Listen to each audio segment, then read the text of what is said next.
The United States is condemning Saturday's terror attack in Iran. Iranian state media report gunmen disguised as security forces opened fire on a military parade and attack, killing at least 29 people.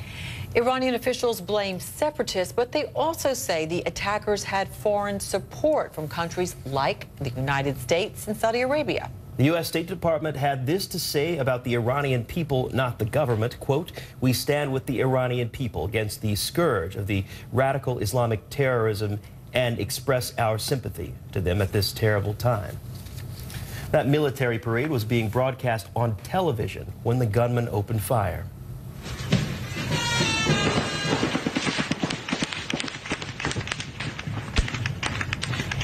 In addition to the 29 people killed there, state media say dozens were wounded. Some footage shows soldiers, women, and children, as you can see right here, scrambling for cover. One official told state media the attackers fired from behind the audience stand. Following the story, CNN's Sam Kiley is live in Abu Dhabi with more. And Sam, what more are we hearing from Iranian leadership about all of this? Well, George, there were 4 people involved so far as we understand from Iranian authorities in this attack. There were 2 survivors and they have been captured. Now, we're not quite sure what state they're in, but no doubt they will be providing a degree of intelligence to the government of Hassan Rouhani, and the Iranian president himself has repeated the claim coming from the Iranians that this was a plot that had its genesis, in his view, from in Saudi Arabia, in the United States, and in what he calls small Gulf countries, such as the United Arab Emirates. Now, Reuters is reporting that the Iranian Foreign Ministry has now summoned the top diplomat in Iran to the Foreign Ministry to answer this allegation and perhaps other allegations being reported that there was some intemperate tweeting, not yet proven at all any link between tweets suggesting this wasn't a terrorist attack but a legitimate military target. But nonetheless, this diplomat has been summoned in Tehran. I think, George, what this does is once again illustrate the incredibly high degree of tensions between the Shia-dominated theocracy of Iran and the Sunni states, notably within the Gulf Cooperation Council, the United Arab Emirates and Saudi Arabia. Those 2 countries are prosecuting a war or contributing to a civil war inside the Yemen against proxies from Iran, notably Hezbollah, which has come to the aid of the Houthis, the Shia separatist or insurgents, if you like, inside the Yemen. So this, in the context of that, is an illustration of what the Iranians are saying is something they could have expected, not least because the Saudis have talked about promoting internal dissent to try to topple the theocracy in Tehran. That is a position also shared, George, by the Trump administration.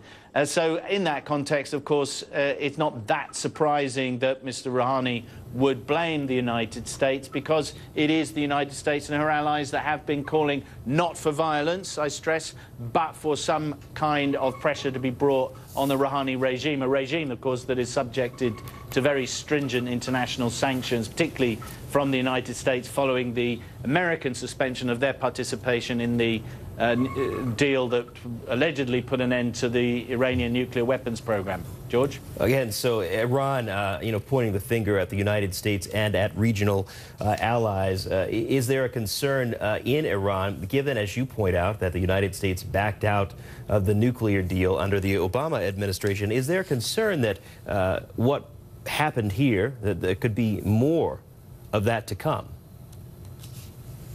Well, that is certainly a line that is being pushed out by President Rouhani and his administration. And this, of course, George, coming almost on the eve of the UN General Assembly in New York, where the Trump administration, in fact, Donald Trump himself, will be speaking in the middle of the week. He's slated to chair a Security Council meeting in which he hopes to make Iran a top part of the agenda. President Rouhani, or the Iranians, are expected to speak on Tuesday to lay out their stall in terms of trying to keep this nuclear deal going, because, of course, it's the Americans that have backed out, but the other signatories, including the many in Europe, notably Britain and France, have not, George. Sam Kiley, live for us in Abu Dhabi. Sam, thank you for the reporting. We'll keep in touch with you. We want to recap the story we've been tracking out of Iran. That country is launching new accusations after a deadly terror attack. Its state media report that gunmen opened fire Saturday at a military parade in southwestern Iran. At least 29 people were killed here. Officials blame separatists, but they also say the attackers had foreign support from countries like the U.S. and Saudi Arabia. For how this plays into Iranian and global politics, we're joined from Tehran, by Nasser Haydn. He's a professor of political science at Tehran University. Thank you so much for joining us. First of all, want to play the... Thank you. Let's play the recent comments from Mr. Rouhani on what happened. The small puppets, countries that we see in the region, are backed by America, and the United States is provoking them and giving them the necessary capabilities to commit these crimes. These crimes will have no effect on the will of our people and our path. Our people have withstood great crimes. Iran's response is forthcoming within the framework of law and our national interest. The perpetrators will be arrested and brought to justice. All right, so Mr. Haydn, can you talk with us about the Iranian response to this and the charges that they believe Saudi Arabia and even the United States could be behind it? Yes, the perception is because it was a very sophisticated act. The perception is it was organized, supported, armed, trained by other countries. So these other countries predominantly means basically Saudi Arabia. And because United States is supporting the Saudi Arabia, so Iran would take both of them responsible for the actions of this terrorist group. But also the belief is this act, which was clearly a terrorist act, should be condemned by everyone, including the Europeans. The expectation is there is no justification for such a kind of act to killing the innocent people. So if we don't want to use the double standard, so Europe should not be supportive of basically such a kind of a group.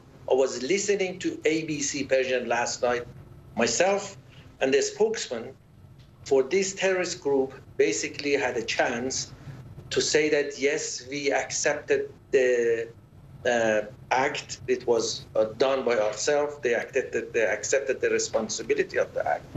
So just this is a double standard. If it is a terrorist group, why it should be supported by Europe? They are based in Europe, and Europe is supporting them. So it is not something which is well received among the average citizen of Iran. Forget about the government. Mr. Haydn, is there a concern that there could be more of this? And what would more of a destabilized Iran mean to the wider picture of what's going on in the Middle East vis-a-vis the Syrian war? Not at all. There is not even an iota of concern regarding this destabilization of Iran. I mean, such a kind of act surely is going, it has already happened, and they are going to happen again in the future. No doubt, not just on that part of the country. You know, it happened last year in Tehran, in the Congress, in the parliament of Iran.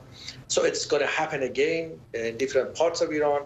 So by no means they can destabilize Iran. This is like such a kind of action if it happens in France, if it happens in Britain, if it happens in US. No one is saying that, okay, such a kind of act can destabilize France or Britain or US.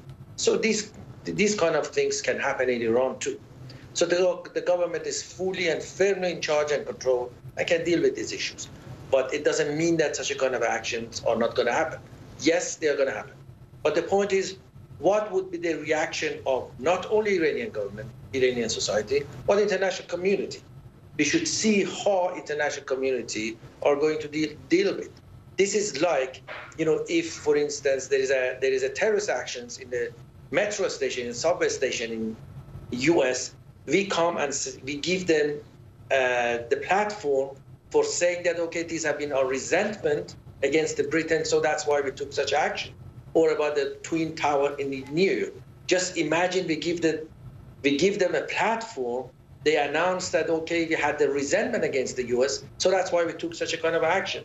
So such a kind of action, and those who perpetuate these kind of actions should not be given the platform, should not be supported, should not be trained, should not be financed. And anyone doing it should be condemned. All right, we so appreciate your input, your insights in the situation that we'll continue to follow, of course. Nasser Hadian from Tehran, thank you so much. You're welcome. Thanks a lot.